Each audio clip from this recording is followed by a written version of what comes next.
நண்பர்கள் அனைவருக்கும் அன்பான உற்சாகமான வணக்கங்கள். நமக்கு வாழ்க்கையில் எல்லாருக்கும் ஏதாவது ஒரு பிரச்சனை இருக்கும். அந்த பிரச்சனைலேருந்து எப்படியாவது வெளியில் வந்துடணும் நினைப்போம்.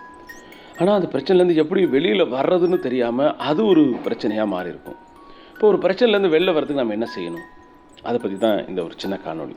இன்றைக்கி காலையில் இந்த புத்தக ரிவ்யூ சம்மந்தமான எங்கள் யோசனை நடத்தக்கூடிய ஒரு மீட்டிங்கில் இருந்தேன். அப்போ ஒரு சார் ஒருத்தர் சொன்ன ஒரு வாக்கியம் எனக்கு இந்த காணொளி போடணும்னு தோணுச்சு. ஒரு பிரச்சனையை நம்ம சால்வ் பண்ணோன்னா அந்த பிரச்சனை எப்படிப்பட்டதுன்னு புரிஞ்சுக்கணும். கொஞ்சம் குழப்பற மாதிரி இருக்குல்ல. அதுக்கு பிரச்சனைகளை 3 வகையாக சொல்கிறாங்க. ஒன்று தானாக நடக்கிற பிரச்சனை, இன்னொன்று நாமளாக ஏற்படுத்திக்கிற பிரச்சனை, இன்னொன்று பிரச்சனையே இல்லாதது பிரச்சனையாக. தானாக நடக்கிறதுனா அது இந்த சமூக சூழலில் சிக்கல்களில் அதுவாக நடக்கும். நமக்கு டிராஃபிக் ஜாம் அந்த மாதிரி ஏதாவது ஒன்றில் நடக்கிற பிரச்சனைகள் இருக்குது. ரெண்டாவது நாம ஏற்படுத்திக்கிறது, அது பாட்டு சும்மா இருந்திருக்கும். நாமளாக அதை போய் கிண்டி கிளறி ஏதாவது ஒரு சிக்கல்களுக்குள்ளே ஏதாவது ஒரு பிரச்சனையில் மாட்டிக்குவோம்.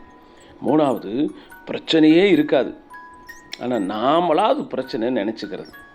நமக்குள்ளாக இருக்கிற சில சிக்கல்கள்னால இது ஒரு பெரிய விஷயமா அப்படின்னு நினச்சிக்கிறது. சும்மா நம்ம கூட இருக்கிற ஒருத்தர் பழகிற ஒருத்தர் ஒரு குட் மார்னிங் வைக்காமல் போயிருப்பார், வணக்கம் வைக்காமல் போயிருப்பார், அதுக்காக போட்டு குழப்பிக்கிட்டு அவர் நமக்கு எதிரியாக இருப்பாரோ வில்லனாக இருப்பாரோங்கிற மாதிரி இப்படி யோசிப்போம்ல. இது சும்மா உதாரணத்துக்காக இப்படி யோசிப்போம்ல. இதெல்லாம் அந்த பிரச்சனையே இல்லாதது பிரச்சனை, ஆனால் நம்ம அது பிரச்சனையாக நினச்சிக்கிறோம். இப்போ நமக்கு இருக்கிறது என்ன, தானாக நடக்கிற பிரச்சனையா அப்படின்னா அதை அனுபவிச்சு தான் ஆகணும், அல்லது அதுக்கு என்ன சொல்யூஷன் தேடி அந்த போயிடலாம். இப்போ இதை நம்ம வந்து கிளாரிட்டிக்குள்ளே வரணும்.